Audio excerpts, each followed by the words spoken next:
Seventh class once again. This time I will continue a chapter. Then the chapter was physical and chemical changes. And last time we were reading about rusting of iron, and we will continue it now also. So last time हम rusting के बारे में पढ़ रहे थे. Rusting मैंने आपको बताया था, ये वो एक केमिकल प्रोसेस है जो क्या करती है, आयरन को डिकम्पोज कर देती है.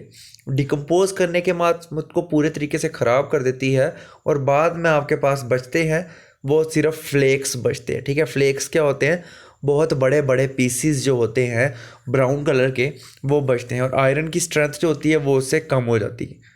रस्टिंग जो होती है वो ऑक्सीजन और वाटर की प्रेजेंस में होती है, और water maximum time water vapours की फॉर्म में होता है जो आपके इन्वायरमेंट में प्रेजेंट होता है. और अगर कंटेंट मॉइस्चर का हाई होगा तो उस टाइम पे ह्यूमिडिटी भी ज़्यादा होगी, जिसकी वजह से जो आयरन होगा उस पर रस्टिंग होने के ज़्यादा चांसेस होंगे. तो अब क्वेश्चन ये राइज होता है कि हम प्रिवेंट कैसे करें रस्टिंग को. सो रस्टिंग को प्रिवेंट करने के सिर्फ एक तरीका है कि आप आयरन को क्या कर सकते हो, ऑक्सीजन, वाटर या दोनों चीज़ों से आप क्या करो, उसके कांटेक्ट को ख़त्म कर दो. और वो कांटेक्ट क्या है कि उसको कैसे ख़त्म किया जा सकता है, बाय प्रोवाइडिंग पेंटिंग. या आप क्या करोगे, पेंट कर दोगे या ग्रीस सप्लाई कर दोगे. इसमें मैक्सिमम टाइम आपने देखा होगा, अगर किसी का कोई पार्ट होता है, मशीन का पार्ट होता है, तो वो क्या हो जाता है, वहाँ पे काफ़ी बार वेयर एंड टेयर से ज़्यादा यूज़ की वजह से क्या होता है, उसमें भी रस्टिंग होना स्टार्ट हो जाती है. तो उस टाइम पे हम क्या करते हैं, वहाँ पर ग्रीस यूज़ करते हैं. सो एक और चीज़ है कि हम दो चीज़ों से या तो पेंट लगा सकते हैं, ग्रीस लगा सकते हैं. एक और चीज़ है कि हम क्या करें, उसके ऊपर एक मेटल होती है हमारी, क्रोमियम या जिंक, ये हम आयरन के ऊपर लगा सकते हैं, जिससे आयरन हमारा क्या कर सकता है, बच सकता है.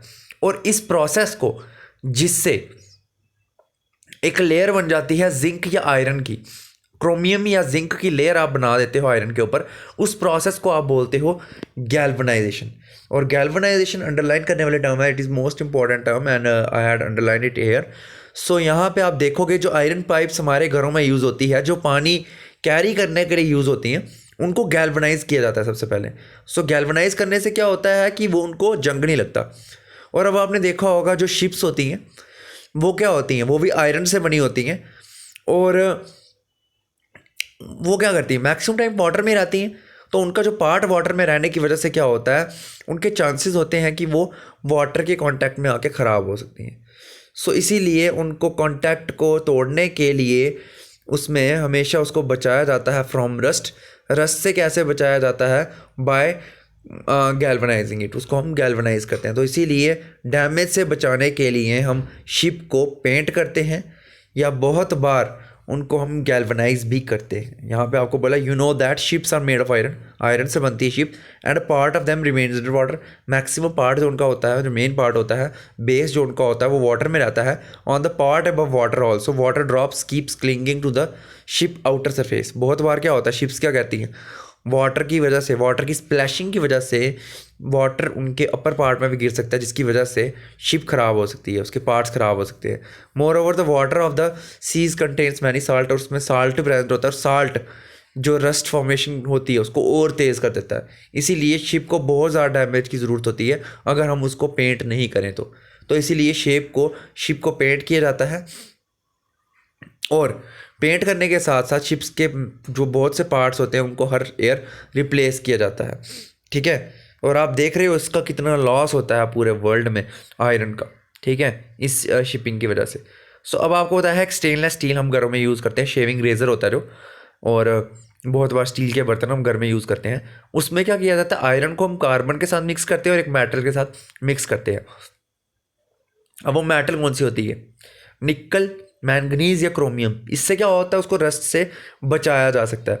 तो ये एक और प्रोसेस है जो स्टेनलेस स्टील बनाने में हेल्प करती है. इसमें क्या होता है, आयरन को हम क्या करते हैं, कार्बन के साथ क्या करते हैं, मिक्स करते हैं. मिक्स करने के बाद उसमें मेटल डालते हैं, क्रोमियम की, निकल की और मैंगनीज की. फिर फर्दर यहाँ पे हम बात करेंगे जो है वो है ये क्रिस्टलाइजेशन होगा. यहाँ पर क्रिस्टलाइजेशन हम करेंगे. यहाँ पे आपको बोला एक आपने क्या करना है, यहाँ पर आपने एक कप लेना है वाटर का बीकर में, और उसमें कुछ ड्रॉप्स डालने हैं आपने सल्फ्यूरिक एसिड के. सल्फ्यूरिक एसिड, यहाँ पे आपको क्वेश्चन बोला है कि हमेशा जब भी आप यूज़ करोगे सल्फ्यूरिक एसिड डिल्यूट फॉर्म में यूज़ करोगे। डिल्यूट फॉर्म में यूज़ करने से क्या होता है, क्योंकि सल्फ्यूरिक एसिड एक हाईली क्रोजिव है और वो अगर किसी पार्ट में हो तो वहाँ पे वो उसको डैमेज कर सकता है, तो इसीलिए हम डिल्यूट सल्फ्यूरिक एसिड यूज़ करेंगे। अब इन्होंने बोला है आपने बिकर क्या करना है, बिकर में पानी लेना है और उसमें कुछ ड्रॉप्स डालने हैं सल्फ्यूरिक एसिड के। सल्फ्यूरिक एसिड के ड्रॉप्स डालने के बाद आप क्या करोगे, हीट करोगे उसको, उस वाटर को। जब वो बॉयल करना स्टार्ट करेगा तो उसमें कुछ पार्ट्स आप डालोगे कॉपर सल्फेट। कॉपर सल्फेट भी एक एसिड मिक्सचर होता है। वो डालने के बाद आप डालोगे till no more powder can dissolve. आपने उसमें डालते जाना है कॉपर सल्फेट जब तक उसमें और कॉपर सल्फेट डिजॉल्व ना हो। अब आपने सॉल्यूशन को फिल्टर करना है, फिल्टर करने का उसको कूल करना है। कूल करने के लिए उन्होंने बोला है do not disturb the solution when it is cooling. अब आपने सॉल्यूशन को डिस्टर्ब नहीं करना है जब वो कूल हो रहा होगा। Look the solution after some time. आपने सॉल्यूशन को कुछ देर के बाद देखना है। Can you see the crystals of copper sulphate. आपको कॉपर सल्फेट के ही क्रिस्टल्स मिल रहे होंगे। If not wait for some time. अगर कॉपर सल्फेट के क्रिस्टल्स आपको नहीं मिले तो आपने उसको वेट करना है। तो ये फिजिकल और केमिकल चेंजेस दोनों यहाँ पर हो रही हैं और इसमें चेंजेस में आप ऑब्जर्व करोगे कि फिजिकल चेंज कौन सी है और केमिकल चेंज कौन सी है। अब यहाँ पर क्या है, कंटेंट है बहुत कम। इस कंटेंट को बढ़ाने के लिए I will take the other pages of it, और ये पेजेस मैंने स्पेशली लिए हुए हैं। आप ही एक रेफरेंस बुक है, सो उससे हम पढ़ेंगे। क्रिस्टलाइजेशन टेक्निक हम पढ़ रहे थे, ठीक है। सो क्रिस्टलाइजेशन टेक्निक क्या होती है, ये वो मेथड है जिसमें आपको प्योर सबस्टांस मिलता है। किस फॉर्म में मिलता है, क्रिस्टल्स की फॉर्म में। क्रिस्टल्स कैसे होते हैं, छोटे छोटे दानों की फॉर्म में। जैसे आप देखते हो हमारे घर में साल्ट होता है, तो जो प्रोसेस होती है क्रिस्टलाइजेशन की, इससे आपको प्योर क्रिस्टल्स मिलते हैं इसके सैंपल से। उसी की एग्जांपल है कॉमन साल्ट, जो आपको सीज से मिलता है, समुंदर से मिलता है। समुंदर का पानी जब इवेपोरेट होता है तो उसमें से बनते हैं क्रिस्टल्स, और क्रिस्टल्स कलेक्ट किए जाते हैं। अभी अभी हमने जो एक्टिविटी की जिसमें हमने वाटर और सल्फ्यूरिक एसिड को डिसॉल्व करने के बाद उसमें हमने कॉपर सल्फेट डाला, कॉपर सल्फेट का सोल्यूशन डाला हमने उसमें। तो वो डालने के बाद उसको हीट किया गया, हीट करने के बाद उसको फिल्टर किया गया और उसको अनडिस्टर्ब्ड रखा गया। और अनडिस्टर्ब रखने की वजह से जो वो पेस्ट आपको मिली थी वो क्रिस्टल्स मिल रही थी। इस प्रोसेस को आप क्या बोलते हो, क्रिस्टलाइजेशन। क्रिस्टलाइजेशन में क्या होता है, जब भी आप लिक्विड को सॉलिड में कन्वर्ट करते हो इन द फॉर्म ऑफ छोटे छोटे ग्रेन्स, या जिसको आप क्रिस्टल्स बोलते हो, उसको आप क्या बोलते हो, क्रिस्टलाइजेशन। क्रिस्टलाइजेशन से आपको कॉमन साल्ट भी मिलता है, ठीक है। सो क्रिस्टलाइजेशन एक फिजिकल चेंज है, लेकिन जो अलग अलग सबस्टांसेस क्रिस्टल से बनते हैं वो अलग अलग शेप्स और अलग अलग कलर्स के होते हैं। तो जो क्रिस्टलाइजेशन टेक्निक है ये कौन सी है, ये रेफर करती है उसको, जो क्या है, क्रिस्टलाइजेशन जो आपकी टेक्निक है, it refers to the change that is a physical, ठीक है, ये फिजिकल होता है। तो ये यहाँ पे एक्टिविटी है। इस एक्टिविटी में आपको क्या करना है, वाटर लेना है और इस वाटर को हीट करना है, और इस वाटर में आपका सल्फ्यूरिक एसिड भी होना चाहिए, और उसको हीट करना है ऑलमोस्ट बॉइलिंग तक पहुँच जाए। वो पहुँचने के बाद आपने क्या करना है, उसमें उस बीकर को आपने उस टेबल से रिमूव करने के बाद उसमें कुछ पाउडर सैंपल डालना है आपने कॉपर सल्फेट का। कॉपर सल्फेट का डालने के बाद फिर स्टीरिंग होगी। स्टीरिंग आप यहाँ पर देख रहे हो कि ये होती है स्टीरिंग, जिसमें आप घोल रहे हो उसको। ये आप देख रहे हो यहाँ पे रॉड आपने ली है, ग्लास रॉड, इससे आप इसको घोलोगे। और घोलने के बाद क्या होगा, इस तरीके से आपने घोलना है कि वो प्रॉपर वे में डिज़ोल्व हो जाए। और आपने क्या करना है, इसमें कॉपर सल्फेट ऐड करते ही जाना है। कॉपर सल्फेट ऐड करने के बाद इतना डिज़ोल्व करना है कि जब एक टाइम ऐसा आ जाएगा जब कॉपर सल्फेट इसमें बिल्कुल भी डिज़ोल्व नहीं होगा। आप देख रहे हो यहाँ पे कॉपर सल्फेट ऐड होते जा रहा है, यहाँ पर हमने कॉपर सल्फेट ऐड किया, यहाँ पर भी कॉपर सल्फेट ऐड किया, और एक टाइम ऐसा आएगा जब कॉपर सल्फेट बिल्कुल भी ऐड नहीं होगा, ठीक है। फिर जब वो चीज़ आएगी तो फिर आपने क्या करना है, उसको हीट करना है लो फ्लेम पे।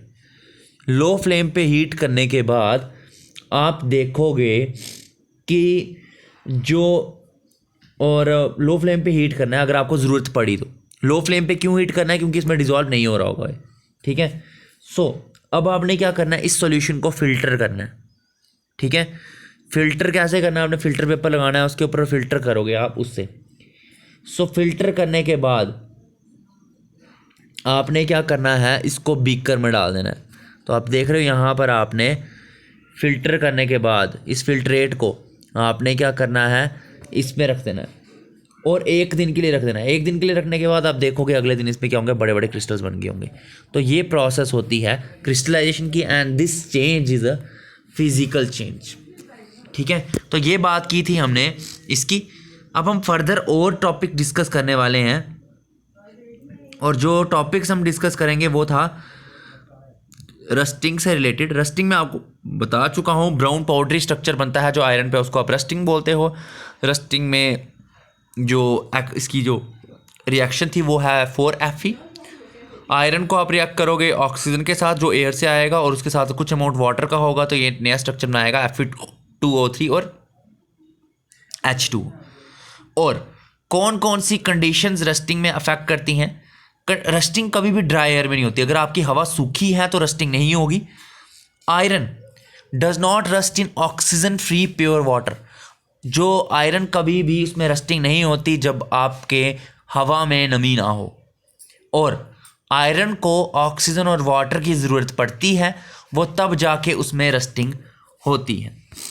अब फर्दर अगर आप इसकी स्टडी करो तो how it can be prevented. So अब आपको बोला है जब भी एसिडिक गैसेज होती है, जैसे oxides of sulphur, nitrogen, carbon, ये जब बढ़ जाती हैं तो रस्टिंग को बढ़ाती हैं। ये जहाँ पर भी पोल्यूशन होता है तो वो हमेशा पोल्यूशन की वजह से आपकी बिल्डिंग्स को जो आयरन की होती है उनको नुकसान ज़रूर होता है, या कोई भी आप इक्विपमेंट यूज़ कर रहे हो उसको भी नुकसान होता है। तो जो प्रेजेंस ऑफ साल्ट अगर प्रेजेंट होगा आपके वाटर में, पानी में, तो भी रस्टिंग बढ़ती है। अब रस्टिंग से बहुत सारा डैमेज होता है, बहुत सारी बिल्डिंग्स गिर जाती हैं, पुल्स गिर जाते हैं। तो उसको कैसे करेक्ट किया जाता है? इसमें करेक्ट करने का सिर्फ एक ही तरीका है, आप क्या करोगे, ग्रीसिंग करोगे। अगर आप पेंट का या ग्रीस की लेयर बना देते हो उस मेटल के ऑब्जेक्ट पे, और उसकी वजह से क्या होगा, जो बाहर नमी होगी पानी में, वो कांटेक्ट, हवा में जो नमी होगी वो उसके कांटेक्ट में नहीं आएगी, और जब कांटेक्ट में नहीं आएगी तो क्या होगा, वो बच जाएगा। मान लो मैं एग्जाम्पल के तौर पर ले लेता हूँ, मान लो यहाँ पर क्या है, ये एक आयरन है, ठीक है। इसमें जब हवा में क्या होगी, नमी होगी, तो उसके कांटेक्ट में आएगी। लेकिन अगर बाय चांस क्या होगा, अब क्या होता है कि बाय चांस इसको बचाने के लिए हम क्या करते हैं, इसके ऊपर ग्रीसिंग लगाते हैं। ये मैंने ग्रीस लगा दी, तो क्या होगा, जो भी इसके कांटेक्ट में तो आएगा पर वो ऊपर ही रह जाएगा, ठीक है। तो उसकी वजह से क्या होता है, रस्टिंग नहीं होती है। फिर गैल्वनाइजेशन मैंने आपको बोल दिया, जब भी आप कोटिंग करते हो गैल्वनाइज इसके ऊपर, ठीक है, आयरन के ऊपर किसी भी लेयर की या जिंक की, तो उसको आप क्या बोलते हो, गैल्वनाइजेशन। और गैल्वनाइजेशन क्या करता है, उसको रस्टिंग से बचाता है। आप देखते हो छतों की जो टीन्स होती हैं वो गैल्वनाइज्ड होती हैं, बकेट्स जो होती हैं लोहे की वो भी गैल्वनाइज्ड होती हैं, और ड्रम जो हम यूज़ करते हैं लोहे का वो भी क्या होता है, गैल्वनाइज्ड। और ये यहाँ पे आपको दिखाया भी है स्ट्रक्चर, ये देख लिए, आप कोटिंग है यहाँ पे जिंक की है ताकि आयरन को रस्ट ना लगे। आप देख रहे हो यहाँ पर ये जो कोटिंग होती है ना, ये क्रोमियम की कोटिंग होती है, ठीक है। फिर हम बात करेंगे इलेक्ट्रोप्लेटिंग भी की जाती है आजकल। इलेक्ट्रोप्लेटिंग का मतलब क्या होता है कि आप क्या करोगे, इसके ऊपर कोई लेयर चढ़ा दोगे। Can be prevented by electroplating any corrosion resistant material. वो मटीरियल यूज़ करोगे जो क्रोजन रेजिस्टेंट होगा, जैसे निकल यूज़ करते हो, क्रोमियम यूज़ करते हो। क्रोमियम और निकल जो होता है वो रस्टिंग को प्रिवेंट करता है, इसलिए हमारे जो बाथरूम्स के टैप्स और शॉवर्स होते हैं वो इसी से कवर्ड रहते हैं। टिनिंग भी कर सकते हो, टिन भी जो है वो एक क्रोजन रेजिस्टेंट है और नॉन टॉक्सिक मेटल है। ये भी क्या करती है, इसको प्रिवेंट करती है बाय फ्रॉम रस्टिंग। तो जो ब्रास के हमारे बर्तन होते हैं कुकिंग के लिए, उनको अंदर से टिन के साथ लेयर बनाई होती है। और इवन आपकी जो कैंस होते हैं आजकल, घी के डब्बे होते हैं, ऑयल्स के, मिल्क पाउडर के डब्बे होते हैं, उनमें भी टिनिंग की जाती है ताकि उनमें रस्टिंग ना हो। और अलॉय भी बना सकते हो। अलॉय का मतलब क्या होता है, अब कुछ मटीरियल्स ऐसे होते हैं जो क्रोजन रेजिस्टेंट मेटल के साथ जोड़ी जाती हैं, जैसे स्टेनलेस स्टील जो है उसको सबसे पहले मैंने आपको बताया था कार्बन के साथ उसको मिक्स किया जाता है, हीट किया जाता है, और उसके बाद उसमें निकल या क्रोमियम की लेयर चढ़ाई जाती है। और ये स्टेनलेस स्टील्स हमारे किचन्स में यूज़ होते हैं। किचन्स में आपको पता है पानी से कितने सारे काम होते हैं, इसीलिए उनको जंग नहीं लगता है। तो ये थी वो प्रोसेस, किस तरीके से आप रिएक्शन से बचा सकते हो, रस्टिंग से बचा सकते हो। आई होप आपको ये टॉपिक समझ आया होगा, and if you still have any kind of doubt then you can ask me in the group. मैंने जो 2 एक्स्ट्रा टॉपिक्स आपके एक्स्ट्रा नहीं थोड़ा डिटेल्ड वर्जन में करवाए हैं, एक है क्रिस्टलाइजेशन और दूसरा है rust. So thanks and have a nice day ahead.